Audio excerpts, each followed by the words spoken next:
할렐루야. 아멘. 예, 우리를 통하여 교회를 세워주시고 그 교회 속에 음부의 권세를 이기게 하시며 하나님의 나라를 살아갈 수 있도록 우리를 불러주신 우리 주님을 향하여 할렐루야 찬양대에서 귀한 찬양을 올렸습니다. 우리 주님께서 영광 중에 받아주신 줄로 믿습니다. 찬양의 가사처럼 늘 주님이 세우신 주님의 몸된 교회를 중심으로 또한 하나님의 복을 누리고 또 하나님의 나라를 전파하며 살아가는 우리 모두가 되기를 주의 이름으로 축원합니다. 우리 옆 사람과 한번 인사 나눕시다. 주님의 교회를 든든히 세웁시다. 주님의 교회를 세웁시다.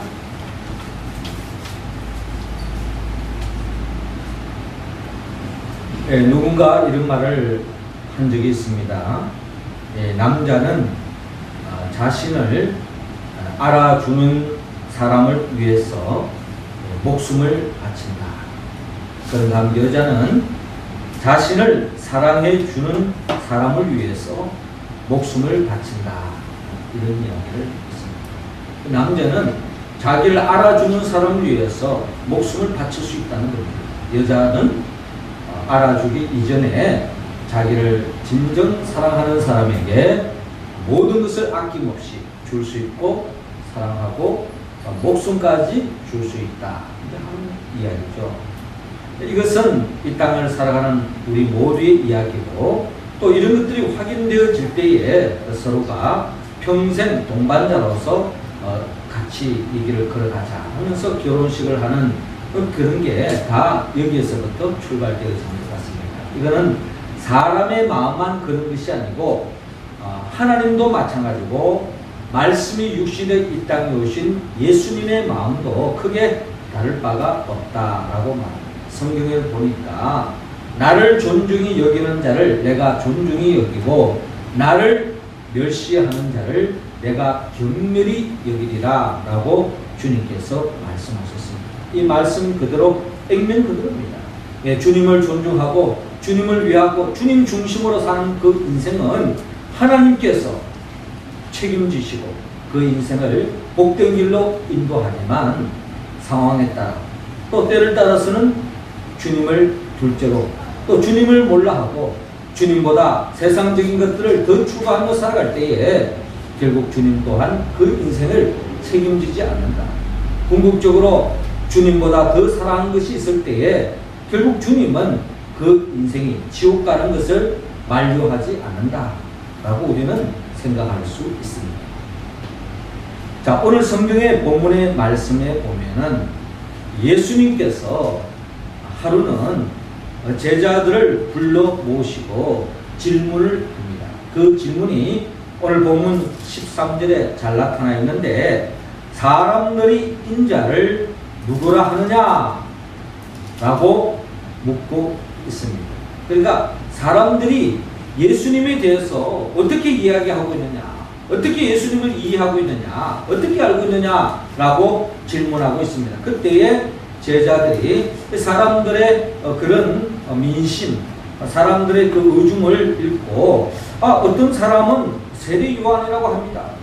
또 어떤 사람은 엘리야라고 합니다. 또 어떤 사람은 예레미야나 선지자 중에 하나이다 라고 이야기합니다. 그러니까 예수님은 그냥 일반 평범한 사람과는 달리 하나님의 종으로서 선지자 중에 한 사람 정도 이 정도로 생각했던 것 같습니다.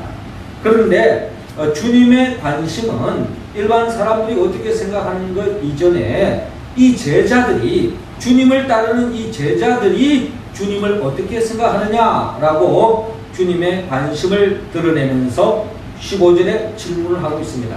너희는 나를 누구라 하느냐라고 주님께서 질문하고 있습니다.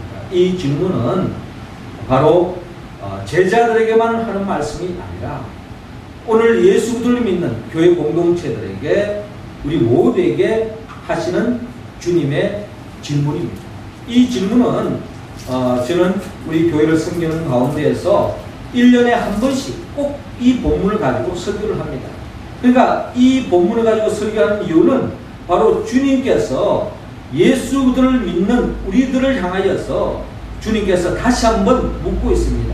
주님을 도대체 누구라고 우리는 알고 있고 그렇게 고백하고 있느냐라는 것입니다. 자, 이 질문 앞에 예수님의 수제자라고 하는 시몬 베드로가 대답을 합니다. 주는 그리스도시요 살아계신 하나님의 아들이시니이다 라고 고백하고 있습니다. 자, 이 대답이 어떻게 보면 기독교의 역사를 획을 가르는 중요한 고백이고, 이 고백이야말로 정말 신앙생활을 하는 가운데 이 고백이 정말 중요하고 주님이 정말 듣고자 하는 고백이라는 것을 우리는 깨달아야 합니다. 자, 이와 같은 고백을 했을 때에 주님의 반응이 어땠을까요? 이게 마음에 드는지 안 드는지 이어지는 주님의 말씀을 들어보면 우리는 잘 헤아릴 수 있습니다. 본문 17절에 보니까 예수님께서 대답하시죠. 바요나 시몬아, 내가 복이 있도다. 이를 내게 알게 한 이는 혈육이 아니요 하늘에 계신 내 아버지시니라 라고 주님께서 대답하고 있습니다. 자, 이 말씀을 액면 그대로 우리가 받아들이면 주님이 너무나도 흡족하게 받아들인 것입니다. 어떻게 보면 주님이 정말 나를 알아주는구나 하면서 주님이 더없이 기뻐하는 거예요. 그래서 이 바요나 시몬아, 이 시몬을 향해서 내가 복이 있도다 하면서 이와 같이 고백하는 자에게 주님께서 마음껏 축복하는 것을 바라볼 수 있습니다. 그리고 이를 내게 알게 한 이는 혈육이 아니요 하늘에 계신 내 아버지시니라. 혈육이 아니라고 하는 말은 결국 이 베드로가 네가 뭐 똑똑하고 지혜롭고 네가 머리가 누구보다 탁월하기 때문에 예수를 그리스도라고 고백하는 것이 아니라 하늘에 계신 내 아버지십니다. 즉 하나님 아버지께서 내게 깨달음을 주시고 그 깨달을 수 있도록 이미 성령을 주셔서 성령을 통하여 예수님이 누구인가를 네가 알게 되어졌다 하는 것입니다. 그래서 하나님의 보내신 그 성령의 도우심으로 예수를 그리스도로 하나님의 아들로 고백했을 때에 주님은 더없이 기뻐하시고 주님께서 이 베드로를 향하여 세 가지의 복을 안겨주십니다. 자, 우리는 이 세 가지 이렇게 고백하는 자에게 세 가지 복을 안겨주는데, 그러면 우리는 그 세 가지 복을 헤아리기에 앞서서 도대체 주는 그리스도시요 살아계신 하나님의 아들이시니다 하는 이 고백의 의미가 무엇인지 주님 먼저 헤아리도록. 주님은 우리 모두가 이 베드로 같은 이 고백으로 나아가기를 원해요. 그러면 이 베드로가 고백한 주는 그리스도시요라고 하는 이 고백의 의미는 예수님이 그리스도라는 거예요. 이 그리스도 말은 다른 말로 말하면 히브리적인 언어로 표현하자면 메시아다라는 거예요. 메시아는 뭡니까? 아담과 하와가 범죄한 이후로 이 땅의 모든 인간들은 에덴 동산에서 쫓겨나서 결국 살아있지만 죽음을 향하여 달려가고 있고 저주 속에 놓여져 있고 절망할 수밖에 없는 그런 인생길을 살아갈 수밖에 없게 되었다는 거예요. 하나님의 나라를 잃어버리고 하나님이 주신 영원한 생명도 잃어버린 채 정령 죽을 수밖에 없고 결국 하나님의 나라와는 너무나 동떨어진 지옥과 같은 인생을 살아갈 수밖에 없는 저와 여러분, 이런 저와 여러분들을 보내주신 분이 바로 예수님이다 하는 이 고백이 이 베드로의 고백 속에 담겨져 있다는 거예요. 그렇습니다. 우리의 삶 속의 모든 문제 해결자, 내 인생에 또 내 가정에 또 내가 속한 이 사회와 이 민족, 그리고 더 나아가 내가 속한 주의 몸된 교회, 이 삶 속에 다가오는 그 어떠한 문제, 그 어떠한 고난, 그 어떠한 역경, 그 어떠한 위기로부터 건져내 주실 분은 오직 예수 그리스도 한 분밖에 없다는 것을 저와 여러분들이 고백할 때에 주님은 더없이 기뻐하신다라고. 두 번째로 베드로의 고백은 살아계신 하나님의 아들입니다라고 고백하고 있습니다. 살아계신 하나님의 아들이라고 고백하는 것은 예수님이 하나님의 아들이라는 거예요. 하나님의 아들, 하나님의 씨로서 이 땅에 오셨다는 겁니다. 우리는 아담과 하와가 죄를 짓는 그 순간에 우리의 모습은 마귀의 자식으로 변질되어졌다고 성경은 표현하고 있습니다. 로마서의 표현에 의하면 하나님의 형상이 어그러졌다라고 말씀하고 있습니다. 원래 하나님의 형상과 모양대로 우리는 영원한 생명을 살 수 있고 하나님의 나라로서 에덴 동산에서 영생공각하며 살아야 되는데 하나님이 먹지 말라고 하는 선악을 알게 하는 나무의 열매를 먹음으로 말미암아 그 순간부터 하나님 나라에서 쫓겨난 채 결국 하나님의 생명을 잃어버린 채 죽음을 향하여 지옥을 향하여 달려가는 그런 인생으로 전락되고 말았다. 저주 속에 살아가고 있다. 이러한 우리를 성경은 어둠의 자식이다, 마귀의 자식이다 라고 그렇게 표현하고 있습니다. 그런데 우리가 예수를 그리스도 즉 하나님의 아들로 우리가 고백하고 영접하고 그 주님 중심으로 우리가 살아갈 때에 우리의 종자가 바뀌어버린다는 겁니다. 더 이상 마귀의 자식, 어둠의 자식이 아니고 빛의 자녀요 하나님의 자녀가 될 수 있다라고 요한복음 1장 12절은 말씀하고 있습니다. 영접하는 자, 곧 그 이름을 믿는 자들에게는 하나님의 자녀가 되는 권세를 주셨다라고 말씀하고 있어요. 그러니까 저와 여러분들이 예수를 그리스도로 살아계신 하나님의 아들로 고백하는 그 순간에 어떤 문제로부터 구원받을 뿐만 아니라 우리 존재 자체가 완전히 빛의 자녀, 하나님의 자녀로 바뀌게 되어졌다라고 성경은 말씀하고 있습니다. 우리 모두가 오늘 이 시몬 베드로의 고백과 같이 이런 고백으로 우리가 신앙생활함으로 말미암아 이렇게 고백하는 자에게 주시는 세 가지의 복을 우리 모두가 누리기를 원합니다.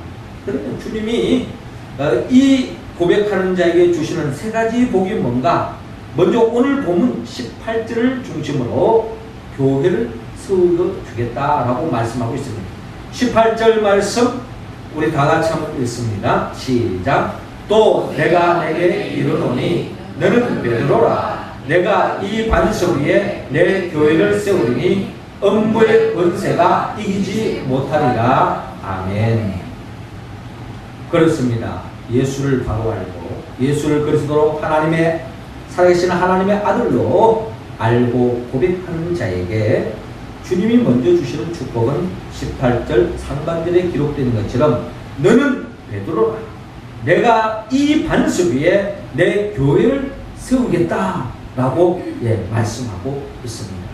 그러니까 예수를 그리스도라고 고백하는 그 믿는 자를 그 시몬을 이름을 먼저 베드로로 바꾸겠다라고 말씀하고 있습니다. 예전에 이름은 바요나 시몬이었습니다. 요나의 아들 시몬이었습니다. 그런데 그 이름이 주는 그리스도시요 살아계신 하나님의 아들입니다라고 고백할 때 그 존재가 이름이 바뀌어버렸어요. 너는 더 이상 시몬이 아니라 베드로가 되겠다. 시몬의 뜻은 갈대라는 뜻입니다. 갈대. 시몬의 뜻은 갈대예요. 갈대가 뭡니까? 갈대는 바람 부는 대로 흔들립니다.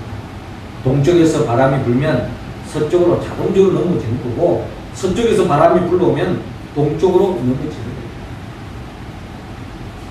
베드로가 그랬다는 거예요. 베드로는 어떻게 보면 감정파고 기분 내키면 하나님 중심으로 살다가 기분 내키지 않으면 지 마음대로 살아요. 내 감정대로, 내 기분대로, 내 느낌대로 누구 말 한마디에 천당 갔다가 지옥 갔다는 사람, 자신이 꾼 꿈자리에 따라서 오늘 천당 갔다가 지옥 갔다는 사람, 환경의 지배를 받고 운명의 지배를 받고 또한 감정의 지배를 받고 사람의 지배를 받고 심지어 돈의 지배를 받습니다. 호주머니에 돈 좀 있으면 어깨에 힘이 들어가고 돈이 없어지면 한순간에 맥이 빠지고 이런 인생길을 살아가는 한마디로 바람 부는 대로 흔들리는 갈대와 같은 참으로 연약한 존재가 바로 시몬이었습니다. 그런데 예수를 그리스도라고 고백하고 살아계신 하나님의 아들이라고 고백하고 주님 중심으로 살아가는 그 인생을 이름을 이제는 시몬이 아니라 베드로가 됩니다. 베드로가 뜻은 페트라입니다. 말 뜻은 반석이 되겠다는 거예요. 반석. 흔들리지 않는 반석. 굳건한 반석과 같은 인생을 세워주겠다. 말 한마디에 바람 부는 대로 휘날리는 바람이 나는 기와 같은 그런 인생이 아니라 굳건한 반석이 되어서 결코 요동치 않는 흔들리지 않은 굳건한 그 어떠한 어려움도 역경도 이겨나가는 그런 인생으로 세워주겠다. 여러분, 이런 사람들에 의해서 주님은 교회를 세우게 하신다. 말 한마디에 분위기에 따라 기분에 따라 왔다 갔다 하는 그런 사람들을 주님은 교회를 세우지 않습니다. 끝까지 주님만 바라보고 주님이 내 인생의 왕이요, 내 인생의 목자요, 내 인생의 선장이요, 주님만이 내 삶의 구원자라 주님께로 희망을 걸고 주님께 내 삶의 모든 의미를 걸고 주님 중심으로 살아가는 그 인생을 주님께서 반석과 같은 인생으로 세워준다는 거예요. 여러분, 시몬과 같은 사람들이 교회를 세우면 어떤 일이 생길까요? 그것은 요즘 우리 사회가 여러분 갑자기 그 도로가 꺼지는 현상, 싱크홀 현상, 요즘 우리 사회에 얼마나 참 우리를 불안케 하는 요소입니다. 싱크홀이 왜 생기죠? 땅 위에 도로를 깔았는데 어느덧 빗물이 들어가고 그게 모래 같은 것들이 씻겨내가 때로는 스키지 같은 토지가 한순간에 녹아가지고 또 그러다 보니 완전 동공 형상이라는 구멍이 뻥 뚫혀 있는 거예요. 이제 거기에 차가 지나가다가 한순간에 도로가 그냥 침몰 당하면서 차가 그냥 구렁텅이에 빠지는 거예요. 뭐 차는 또 차 나름대로 안전벨트 쓰고 뭐 또 차도 몰다가 뭐 우리가 벼랑 끝으로 떨어질 수도 있지만 또 그런 데 살아날 수도 있지만 집 건물이 밑에 그런 일이 생기면 어떤 일이 생겨질까? 큰 건물도 한순간에 무너지는 거예요. 시몬과 같은 사람들이 의해서 세워진 교회, 시몬과 같은 사람들이 세워진 사회, 시몬과 같은 사람들이 세워진 그 어떠한 단체는 흔들릴 수밖에 없어요. 한순간에 무너질 수 있다는 겁니다. 그러나 어떤 상황 속에도 예수를 그리스도라 믿는 심지가 굳은 사람, 반석과 같은 사람, 그런 사람, 어떤 창수가 어떤 태풍이 불어도 흔들리지 않고 굳게 서는 역사가 일어난다. 어떤 자에게 예수를 그리스도라고 보시는 인생, 예수님만 바라보고 살아가는 그 인생, 그런 사람들에 의해서 교회는 세워진다. 그리고 또 중요한 것은 우리가 교회에 속해질 때에 교회의 중요한 영적 의미는 우리가 교회를 세울 때에 우리는 진정한 구원을 받을 수 있습니다. 이 교회는 구약시대로 말하면 노아의 방주와 같다. 그런 의미로 우리가 한번 생각해 볼 수 있을 것 같아요. 여러분, 방주 안에 들어간 그 어떠한 생명도요, 얼마나 비가 오고 홍수가 나고 태풍이 불어도 노아 방주 안에 들어간 생명은 결코 죽음에 들어가지 않습니다. 하나님의 구원을 입는다는 거예요. 어떠한 피조물도 어떠한 생명도 그 방주에 들어가기만 하면 죽음의 자리에서 벗어날 수 있다는 거예요. 예수를 그리스도라고 믿는 사람, 예수 그리스도만이 구원자라고 믿는 사람, 이런 사람은 이 마지막 때에 우리를 죽음의 자리에서 생명으로, 저주의 자리에서 축복으로, 더 나아가 절망에서 희망으로 이끌어 주신다. 구원의 자리로, 영생 복락으로 이끌어 주신다는 것입니다. 사도행전 4장 12절에 다른 이로서는 구원을 얻을 수 없나니 천하 인간의 구원을 얻을 만한 다른 이름을 우리에게 주신 일이 없음이니라 했더라 라고 말씀하고 있습니다. 성경은 우리에게 분명히 말합니다. 다른 이로서는 구원이 없다라고 이야기합니다. 이 말은 좀 솔직하게 표현한다면 다른 종교를 통해서 구원을 얻을 수 없다는 거예요. 결국 예수 그리스도만이 우리의 구원자다 하는 이 고백자를 통해서 교회가 세워지고 그 교회에 속한 성도가 온전한 구원을 입는다라는 것입니다. 이거는 이 한 목사의 이론이 아니에요. 이 한 목사의 철학이 아닙니다. 성경의 말씀이고 하나님의 뜻인 줄로 여러분 믿으시기 바랍니다. 네. 우리 모두는 교회에 속하였습니다. 교회 교인으로서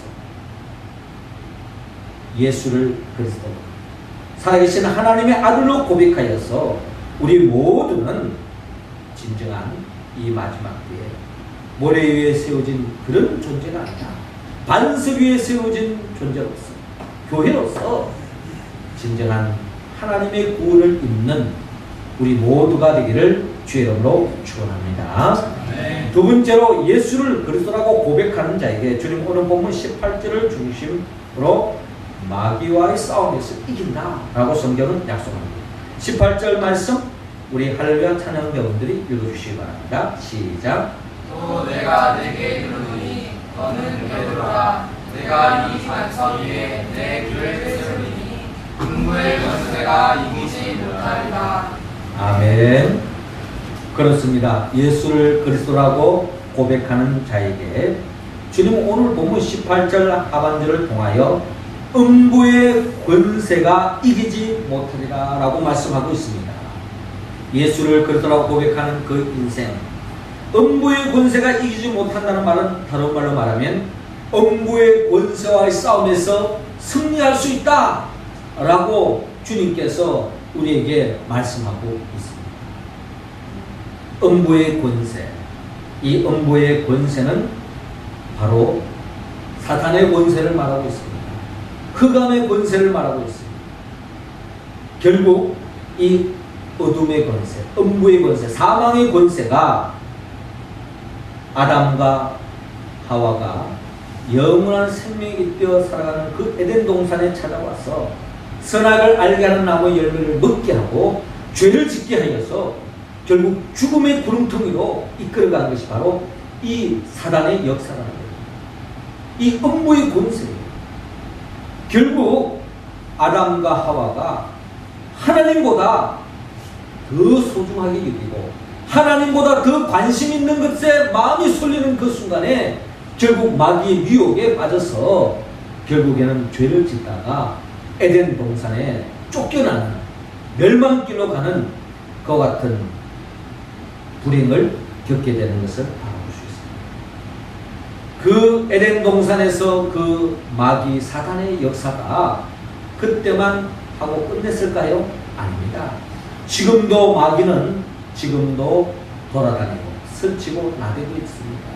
예수님께서 광야에서 40일 동안 금식 기도하는 그 한복판에도 찾아와가지고 시험하고 넘어뜨리려고 했던 것이 마귀라면 오늘 이 시대 속에 믿음의 길을 걸어가는 저와 여러분들에게도 마귀는 호시탐탐 우리를 노리고 우리를 넘어뜨리려고 하는 것이 마귀의 계략이라는 것입니다.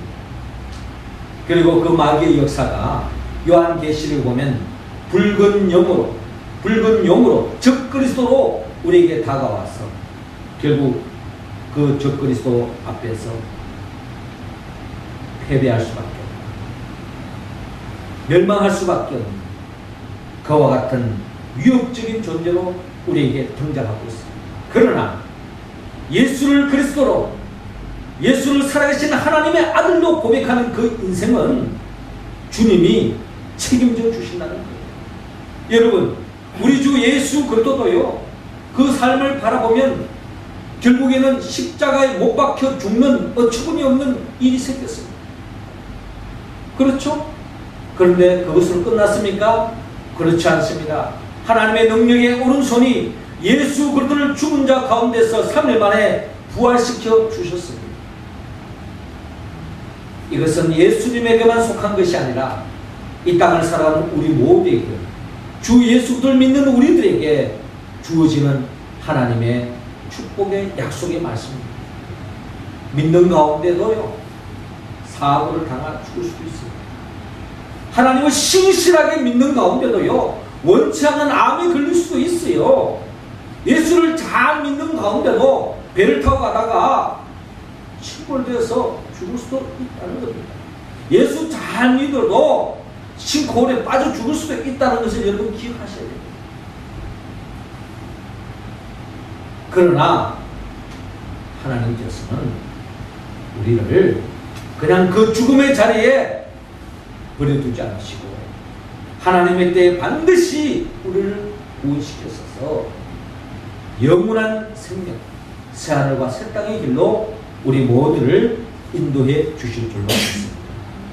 결국 예수님이 죽음의 권세와의 싸움에서 승리했던 것처럼 우리 또한 음부의 권세와의 싸움에서 승리할 줄로 믿습니다. 디엘 모델은 이런 말을 했어요. 당신 자신을 믿어보십시오. 반드시 실망할 때가 올 것입니다. 친구를 믿어보십시오. 어느 날 죽거나 이별할 때가 있는 것을 있을 것입니다. 명예나 돈을 믿어보십시오. 어느 날 사라질 때가 올 것입니다. 예수 그리스도를 믿어보십시오. 후회 없는 삶을 살 것이요 영원한 생명을 얻을 것입니다. 할렐루야. 그렇습니다. 우리가 이 세상에 왜 친구를 믿습니까? 왜 우리는 때로는 돈을 의지합니까? 왜 때로는 명예를 붙잡습니까?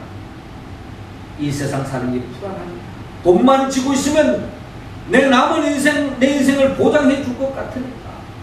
돈이 있어야 내 건강이 지켜질 것 같으니까. 사람이 있어야 내 행복이 보장될 것 같으니까. 그러나 그것 또한 영원히 가지 않습니다. 저는 최근에 제 개인적으로 한 달 동안 아주 그냥 몸살이를 했는데 제 이빨 하나가 이상이 왔어요. 이빨 전체가 이상이 왔어요. 알고 봤더니 한 이빨이 흔들흔들. 치과에 가봤더니 결론은 빼야 된다요. 어떻게 보면 쟤랑 한 40평생을 같이 동반해왔던 이빨이었어요. 저는 여러 맛을 잘 모르는데 이 씹는 맛으로 이 음식 맛을 느끼는 사람, 아주 딱딱한 음식, 야문 음식, 이거 막 씹어야 이 맛이 있는 거예요. 에? 심지어 뼈도 막 씹어 먹어야 이게 맛있습니다. 그냥 달짝지근한 이런 맛보다는 그냥 우작우작 씹어야 이 그냥 살만 나요. 그런데 그 이빨이 흔들리기 시작하면서 빼야 된다는 거예요. 믿었던 이빨. 저는 이빨 하나 가지고 그냥 모든 것이 다 삼킬 것 같은 그런 이빨이었는데 한순간에 뽑아야 된다는 거예요. 지금 하나 없어져 버렸어요. 여러분, 이 세상에 믿을 것 한순간에 다 떠나갑니다. 믿었던 사람이 배신을 당하고 또 그 길 속에서 우리가 아픔을 느끼는 것이 우리의 삶입니다. 예수님도 그랬는데 우리는 뭐 별 수 있겠습니까? 그 누구를 믿어야 됩니까? 우리가 믿을 것은 오직 예수 그리스도 한 분밖에 없는 줄로 여러분 믿으시기 바랍니다. 네. 사람은 배반할 수, 아니 누가 배반하기 전에 내 자신이 먼저 배반할 수 있다는 거예요. 그러나 영원히 변치 않는 우리의 주 예수 그리스도만이 우리가 끝까지 붙잡고 놓치지 않아야 할 주님이신 것을 믿으시고 그 믿음을 가지고 나아가는 그 인생은 주님께서 어떠한 음부의 권세, 사망의 권세, 사단의 권세와의 싸움에도 승리하게 해주신다고 약속합니다. 이 복을 누리는 우리 교회 공동체, 우리 명륜 제일교회가 될 수 있기를 주의 이름으로 축원합니다. 마지막 세 번째로 예수를 그리스도라고 고백하는 자에게 오늘 주님은 19절을 통하여 천국을 누리게 한다라고 말씀합니다. 19절 말씀 우리 같이 한번 더 읽어봅니다. 시작. 내가 천국 열쇠를 내게 주리니 내가 땅에서 무엇이든지 매면 하늘에서도 매일 것이요 내가 땅에서 무엇이든지 풀면 하늘에서도 풀리리라 하시고 아멘. 주님은 자신을 누구인지 바로 아는 자에게 주님께서 천국 열쇠를 주신다라고 말씀합니다. 이 천국 열쇠를 가지면은 네가 땅에서 무엇이든지 매면 하늘에서도 매일 것이요 내가 땅에서 무엇이든지 풀면 하늘에서도 풀리리라 라고 이 천국 열쇠를 주는 겁니다. 이 천국 열쇠를 누가 받았느냐? 베드로가 받았어요. 이 베드로가 이 천국 열쇠를 받았어요. 그래서 이 베드로가 이 천국 열쇠를 가지고 하늘 문을 열 수 있는, 하늘의 복을 누릴 수 있는, 하늘의 복을 나눌 수 있는 그런 특권을 받았어요. 그래서 기독교 역사 속에서 이 베드로를 첫 번째 제1호 교황이라고 표현하고 있습니다. 우리 개신교는 그렇게 표현하지 않는데 천주교에서의 제1호 교황이 성 베드로입니다. 지금 교황은 이제 그 후로 아주 몇 대가 이제 이어져 가겠죠. 그래서 여기서 중요한 것은 여러분, 이 베드로가 왜 초대 교황이 되었느냐? 예수를 그리스도 살아계신 하나님의 아들로 고백할 때에 이 천국 열쇠를 받았다는 거예요. 엄청난 특권을 줬다는 거예요. 그게 베드로가 받았던 특권이고 교황이 받은 특권인데 여러분, 그러나 개신교는 여기에서 머물지 않습니다. 이것은 누구 어떤 특정한 사람에 의해서 교황이 아니라 오늘 이 시대를 살아가는 모두가 베드로처럼 예수를 그리스도로 살아계신 하나님의 아들로 고백하는 그 순간에 저와 여러분들도 베드로에게 주었던 특권, 교황에게 주었던 특권을 동일하게 받은 줄로 여러분 믿으시기 바랍니다. 네. 이게 우리 개신교예요. 천주교는 이 교황이 무슨 특권을, 특별한 것을 가지고 있는 것으로 착각하고 있습니다. 우리 개신교는 그렇지 않습니다. 만인 제사장들이에요. 모두가 이 고난을 가졌다는 겁니다. 여러분 당당하게 사셔야 됩니다. 품위 있게 사셔야 됩니다. 이 세상 교황처럼 가는 데마다 환대해 주지 않는다. 천군 천사들이 여러분들을 환대하고 있다는 것을 여러분이 기억하시기 바랍니다. 주님이 여러분들을 인정하고 있다는 것을 기억하시기 바랍니다. 그 누구에게서 내 자신이 주님은 그리스도시요 살아계신 하나님의 아들하고 고백할 때 그 천국 열쇠를 사용할 수 있는 거예요. 예수 그리스도의 이름으로 기도할 때 그 천국 열쇠를 사용할 수 있는 겁니다. 우리 교회에 들어올 때는 비밀번호가 있어요. 예전에는 키가 있었는데 비밀번호 바뀌었습니다. 비밀번호라고 하는 키가 있어야만이 이 교회에 들어오세요. 물론 낮에는 항상 열려 있어요. 그러나 밤에는 비밀번호를 키를 누르지 않으면 들어올 수 없는 거예요. 그러나 비밀번호를 알면 누구나 들어와서 주님과 교제할 수 있고 주님과 교통할 수 있고 주님과 사랑할 수 있고 주님이 주시는 복을 충만히 받아 누릴 수 있다는 거예요. 우리는 이미 예수를 그리스도라 고백했기 때문에 이 천국 열쇠를 주었습니다. 그렇기 때문에 우리의 어떠한 문제가 있다 할지라도 주님의 이름으로 기도한 것에 대해서는 반드시 이루어질 줄로 믿으시기 바랍니다. 테니스는 기도는 천국문을 박차고 들어가는 것이다 라고 말했습니다. 왜?